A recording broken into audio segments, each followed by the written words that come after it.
क्या होगा अगर अर्थ का सबसे बड़ा देश फैसला ले कि उसे और ज्यादा बड़ा राज्य और ताकत चाहिए, वो इसके लिए जंग पर जा सकता है? रशिया किस देश पर सबसे पहले कब्जा कर सकता है?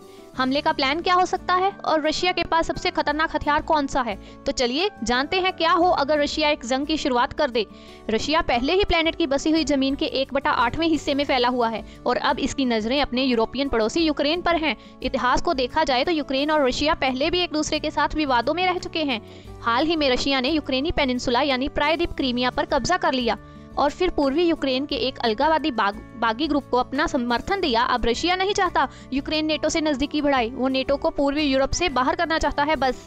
और हालांकि रशिया इस तरह के फैसले लेने के लिए नेटो का मेंबर भी नहीं है, पर क्योंकि इसके पास दुनिया की सबसे ताकतवर सेनाओं में से एक है, रशिया को ऐसा लग सकता है कि वो अपने हिसाब से इस खेल को खेल सकता है।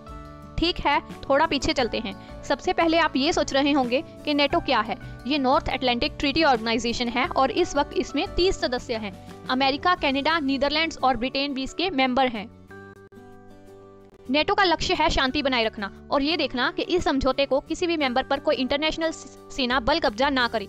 जैसे कि जब रशिया ने यूक्रेन से क्रीमिया ले लिया था, अब यूक्रेन अब तक नेटो का मेंबर नहीं है, लेकिन इसने इसका हिस्सा बनने में दिलचस्पी दिखाई है और ये बात रशिया के राष्ट्रपति व्लादिमीर पुतिन को पसंद नहीं आती। पुतिन पहले ही थोड़ा घबराए हुए हैं कि नेटो यूक्रेनी सैनिकों को ट्रेन कर रहा है और कुछ मेंबर्स इसकी सेना को हथियार भी सप्लाई कर रहे हैं, तो उन्होंने फैसला लिया है कि वो उसे रुकने के लिए सबसे पुराने तरीके से मनाएंगे। वो एक जंग शुरू करने की धमकी दे रहे हैं।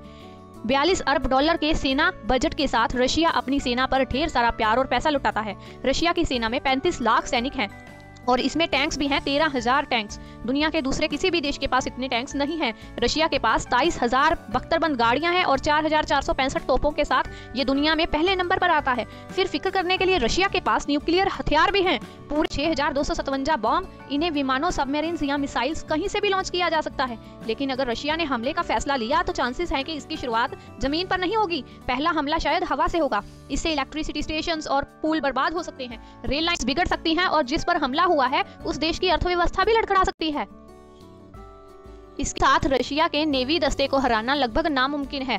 उनकी तटों के पास खड़ी हुई न्यूक्लियर हथियारों वाली सबमरीन्स अकेले ही इतनी खतरनाक है कि कोई इन पर जवाबी हमला करने की सोच भी नहीं सकता।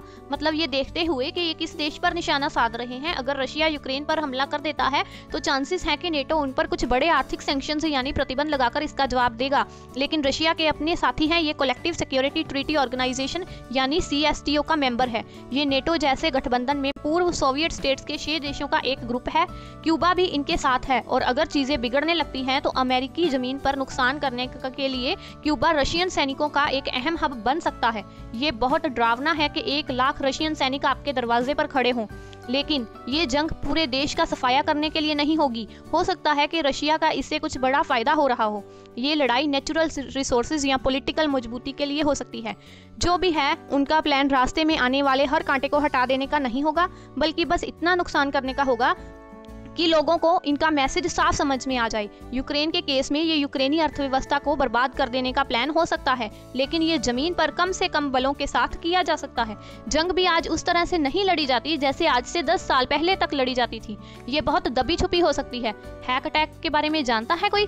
और अगर आप रशिया के न्यूक्लियर हथियारों को लेकर चिंता में हैं, तो शायद मेरे पास इनसे छुटकारा पाने का एक बहुत अच्छा आइडिया हो सकता है।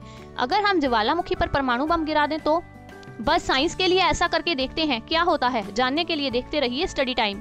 आई होप को मेरी वीडियो आपको अच्छी लगी होगी, so please don't forget to subscribe, share and press the bell icon. Thank you.